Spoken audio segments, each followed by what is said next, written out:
Benjamin Toiti, bonjour. Vous aviez été envoyé par l'agent juif pendant 3 ans à Paris pour vous occuper du mouvement de jeunesse le Bnei Akiva. Aujourd'hui, vous êtes encore responsable des activités du mouvement en France, ici en Israël. Pouvez-vous nous décrire la situation dans laquelle vivent les Juifs de France aujourd'hui, particulièrement la jeunesse que vous connaissez si bien? Ouais, j'ai été donc pendant 3 ans effectivement envoyé par l'agent juif par le département d'éducation pour m'occuper des jeunes juifs en France. J'ai vécu dans le 19e arrondissement. La situation aujourd'hui, elle est une situation qui est tendue, on va dire, et qui connaît des dégradations certaines de jour en jour. Les jeunes juifs en France, on pourrait pas appeler ça de la peur, mais il y a une crainte et une tension qui existent essentiellement intercommunautaires et qui fait que les jeunes juifs aujourd'hui en France ont un sentiment d'insécurité. Ok, samedi dernier, 3 jeunes juifs français ont été attaqués dans le 19e arrondissement, pas très loin du local du Bnei Akiva, alors qu'ils portaient la kippa. Nous avons réussi à parler avec Thierry Nabé, qui est le père d'un de ces jeunes. Nous allons écouter ses propos. Dan, Kevin et David. Ils sortaient, comme tous les Shabbats après-midi, ils sortaient pour se rendre chez David qui habite au Petit, là où s'est passée l'agression. Et on leur a jeté des pierres du trottoir d'en face. Donc Kevin a été voir ce qu'il en était. Et tout à coup, ils sont sortis de tous les coins. Ils se sont retrouvés contre une douzaine de voyous qui ont commencé à les frapper. Donc ils ont fait ce qu'ils ont pu. Les 3 jeunes sont des jeunes qui fréquentent le Bnei Akiva de manière assidue, qui sont des jeunes qui étudient et qui n'ont rien à voir avec une bande quelle qu'elle soit et qui ont été simplement agressés. Face à ce témoignage troublant du papa du jeune Dan qui s'est fait agresser, comment pensez-vous que la communauté doit-elle réagir face aux agressions antisémites? Enlever la kippa serait une solution qui serait acceptable à vos yeux?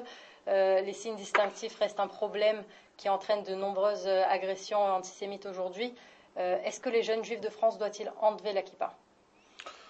Non, je pense qu'aujourd'hui on peut pas prétendre vivre dans un pays comme la France, qui est un pays qui est des plus démocratiques, et demander à des gens d'avoir une tenue vestimentaire ou d'adapter leur tenue vestimentaire ou même leur religion sous prétexte de quelque insécurité ou de quelques personnes qui ont tendance à être violents. On parle comme l'a rappelé M. Nabé dans son témoignage, et les médias ont tendance à parler de rivalité de bande. On parle ici de 3 jeunes gens qui sont des jeunes gens issus de bonnes familles, on va dire, qui sont actifs dans la communauté. On ne parle pas de gens qui ont tendance à être violents ou qui grandissent dans la rue, qui grandissent dans des quartiers en difficulté, dans des familles difficiles ou je ne sais quoi. La communauté aujourd'hui doit se donner les moyens de se protéger, doit intervenir auprès des autorités pour qu'elles soient protégées.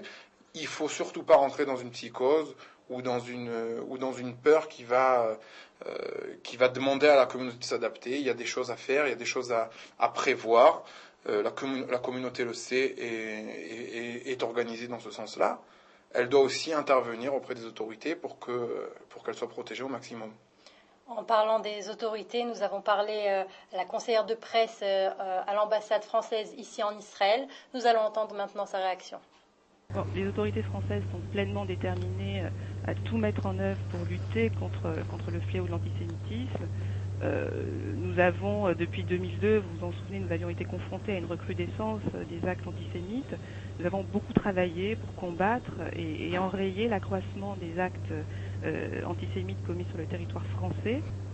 Mais évidemment, il faut continuer à lutter contre chaque acte et au-delà des statistiques, contre la banalisation du discours antisémite. Et je réitère à ce propos l'engagement sans faille des plus hautes autorités de l'État aujourd'hui. Que pensez-vous de cette réaction? Est-ce que vous pensez que les efforts faits par les autorités françaises sont suffisants ou bien il y a encore de nombreuses choses à faire? Non, je pense qu'il est évident qu'il y a encore énormément de choses à faire. On a passé peut-être une étape qui fait qu'on n'est plus à la simple insulte antisémite ou à la petite tape ou à la petite claque, on va dire, anti-juive. Aujourd'hui, on est passé à une étape supérieure et les autorités doivent s'en rendre compte et faire le nécessaire pour que ça se reproduise plus, d'autant plus que le 19e est un quartier où vivent énormément de juifs, et ce quartier nécessite peut-être un peu plus de sécurité et de protection, un peu plus de mesures qui protégeront la communauté. Après ces différents témoignages et réactions, que souhaitez-vous pour la communauté juive en France cette année ? Donc je pense qu'après les derniers jours difficiles qu'on a vécus, on peut souhaiter à la communauté juive beaucoup de sécurité,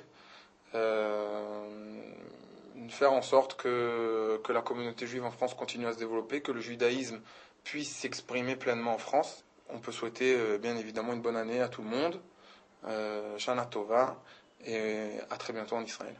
Benjamin Toiti, merci beaucoup d'avoir été avec nous aujourd'hui.